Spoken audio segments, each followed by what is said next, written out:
दोस्तों जियो financial service की बात करें तो स्टॉक के अंदर आज हमने कुछ गिरावट देखी है। जबकि दूसरी तरफ बाजार में 900 पॉइंट की तूफानी तेजी थी। तो ये गिरावट का माहौल क्यों बना हुआ है, जबकि बहुत बड़ी गुड न्यूज़ निकल के आ रही है। नई टीम तैयार हो रही है बिजनेस के लिए और वो भी हाई पोस्ट से हायरिंग हो रही है। ऐसे में अगर आप देखें तो ये जो सारे फैसले ले रहे हैं उसके बावजूद भी जो गिरावट का माहौल है वो कब तक जारी रहेगा। क्या स्टॉक में फिर तेजी बनेगी या फिर यहाँ से स्टॉक में गिरावट की संभावना बन रही है। जो बड़े फंड हाउस का रुझान है स्टॉक को लेकर वो क्या है, इन सारी बातों को जानने की कोशिश करेंगे इस वीडियो के माध्यम से। सबसे जो बड़ी बात है कि इस बार रिजल्ट भी काफ़ी बेहतर रहा है, उम्मीद से बेहतर है, क्योंकि अभी शुरुआत हुई है बिजनेस की।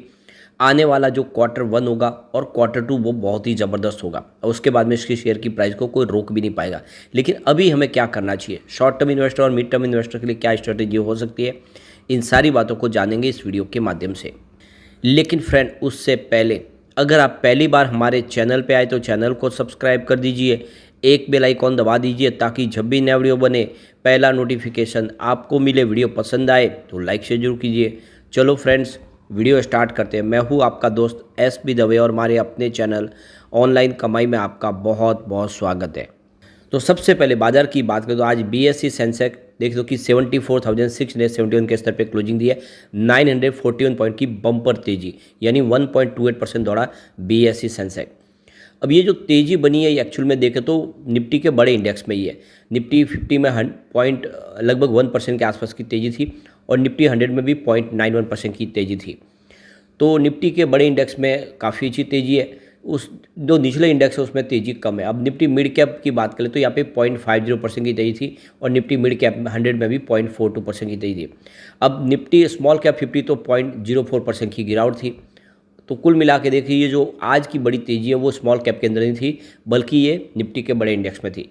लेकिन अभी यहाँ पे गौर करने वाली बात है कि ये तो ऑलरेडी निफ्टी लार्ज कैप में शामिल हो चुका है, तो फिर जियो फाइनेंशियल में तेजी क्यों नहीं देखने को मिली। तो ये बात यहाँ पे आगे हम इसको समझेंगे। आज जो सेक्टर दौड़े हैं उसमें देख लो जो सबसे बड़ी तेज़ी बनी है तो वो यहाँ पे आपको बैंकिंग सेक्टर में दिखाई देगी। आज निफ्टी PSU बैंक पर 2.56% की बम्पर तेजी थी और निफ्टी बैंक में भी 2.54% की जानदार तेजी। निफ्टी प्राइवेट बैंक में 2.16% की तेजी, तो साथ में निफ्टी फाइनेंशियल सर्विस भी 2.14% दौड़ा। तो ये बाजार के विनर थे और इसी ने आज बाजार में तेजी का माहौल बनाया। आज निफ्टी IT में गिरावट थी 0.26% की और निफ्टी रियल्टी में 1% के आसपास की गिरावट थी। बाकी सभी इंडेक्स आज देखें तो ग्रीन रहे। तो ओवरऑल आप देख सकते हो कि फाइनेंशियल सेक्टर में बहुत अच्छी तेजी थी, उसके बावजूद भी यहाँ पे गिरावट का माहौल बना। और आप देख सकते हो कि रिजल्ट के बाद स्टॉक में ऑलरेडी प्रॉफिट बुकिंग के चपेट में आ चुका है और इसीलिए आज बड़ी तेज़ी के बावजूद भी कुछ बड़े फंड हाउस की जिस तरह से आज बिकवाली हुई उस वजह से तेज़ी बन नहीं पाई। अभी आप इसकी परफॉर्मेंस के माध्यम से आप समझ पाएंगे। 22 अप्रैल को रिजल्ट के बाद देखें तो उसमें तेज़ी का दौर शुरू था। स्टॉक 382 तक आया 3.4% की तेज़ी के साथ। 23 अप्रैल को स्टॉक की क्लोजिंग 387 के आसपास, 1.4% की फिर से तेज़ी बनी। लेकिन 24 अप्रैल से प्रॉफिट बुकिंग शुरू हो गई। स्टॉक 381 के वापस आसपास आ गया 1.6% की गिरावट के साथ। 25 अप्रैल की बात करें क्लोजिंग 382 के आसपास थी जहाँ पे 0.1% की तेज़ी बनी। 26 अप्रैल को स्टॉक 381 के आसपास आ गया 0.1% की गिरावट के साथ और आज भी लगभग वहीं पर है। तो पिछले 3-4 ट्रेडिंग सेशन से सीमित दायरे में स्टॉक ट्रेड कराए। बाजार की तेजी का भी स्टॉक के ऊपर असर देखने को नहीं मिला। यहाँ पे जो बड़ी अपडेट निकल के आ रही है, मुकेश अंबानी अपनी कंपनी जियो फाइनेंशियल सर्विस के नए बिजनेस के लिए नए CEO की तलाश कर रहे हैं और यहाँ पे जो बातचीत चल रही है वो कुशल रॉय के साथ में चल रही है, जो इस समय करंट में कंट्री मैनेजर हेड है स्टैंडर्ड चार्टर्ड PLC इंडिया के। तो अब आप देखिए वो CEO की पोस्ट संभाल सकते हैं जियो फाइनेंशियल सर्विस में।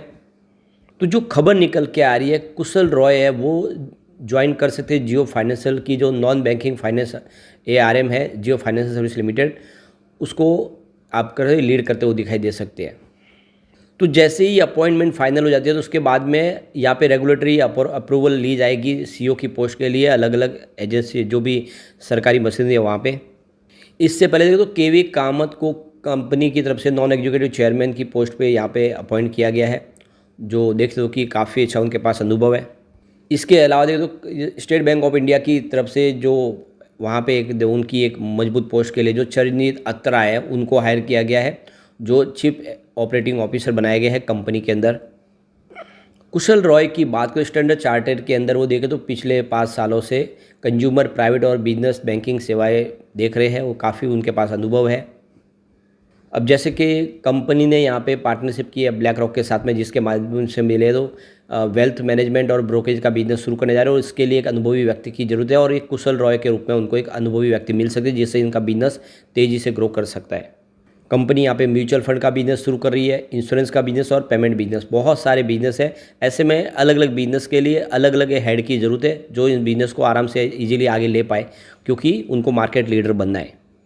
अब कुशल रॉय की बात करें तो ये 2020 से आप देखिए स्टैंडर्ड चार्टर्ड बैंक के हेड है रिटेल बैंकिंग में और 30 साल का उनके पास रिटेल बैंकिंग का एक्सपीरियंस है। पेमेंट इंडस्ट्रीज़ में, नॉन बैंकिंग फाइनेंस में उनको काफ़ी अच्छा अनुभव है।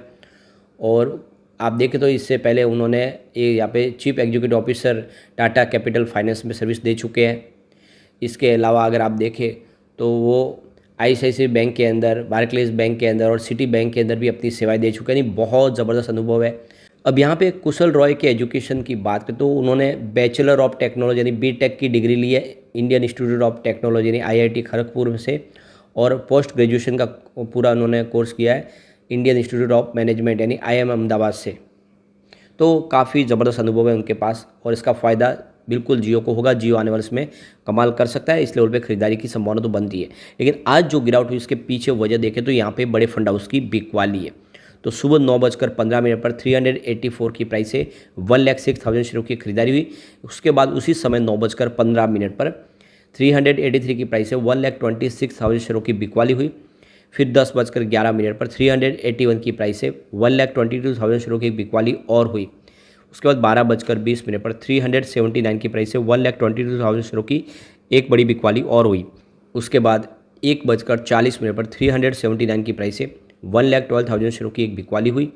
तो उसके बाद 1:41 पर 379 की प्राइस से 1,16,000 शेयरों की एक बिकवाली फिर से हुई। फिर 2:34 पर 379 की प्राइस से 1,04,000 शेयरों की फिर से एक बड़ी बिकवाली हुई। और तो आप क्लियरली समझ सकते हो कि ये बिकवाली की बहुत सारी डील हुई है, इसमें खरीदारी एक भी नहीं, यानी किसी बड़े फंड हाउस ने आज खरीदारी इस लेवल पे नहीं की है, लेकिन किसी बड़े फंड हाउस ने जम के बिकवाली की है और इसी ने पूरा माहौल पलटा है।